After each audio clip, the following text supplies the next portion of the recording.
স্ত্রীকে কখনো মা বাপ সন্তান সন্ততির সামনে কোনো ভুল ত্রুটি হলে শাসন করবেন না। একা নিয়ে বুকে জড়িয়ে ধরে তার সমস্ত নেক কাজের স্বীকৃতি দিয়ে তারপরে বলবো যে এরকম একটা বিষয় আমি দুঃখ পাই নাই, তবে আমি চাই যে এটা তুমি কারেকশন করে নাও এবং আমি আল্লাহর দরবারে তোমার জন্য দোয়া করব। মাথায় হাত রেখে একটু দোয়া করে দেন। এর চাইতে বড় আর কোনো শাসন হয় না। কিন্তু আপনি যদি মাকে খুশি করতে গিয়ে মায়ের সামনে তাকে ধমক দেন, তার ব্যক্তিত্বের উপর আপনি তীর ছুঁড়েছেন, আঘাত দিয়েছেন, সে ফুঁসে উঠবে।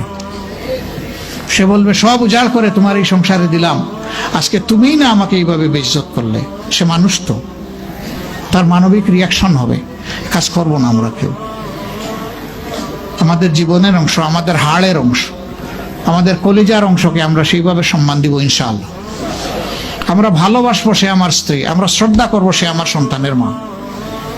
স্ত্রী হিসাবে ভালোবাসা পাবে, মায়ের জাতি হিসাবে সে সম্মান পাবে।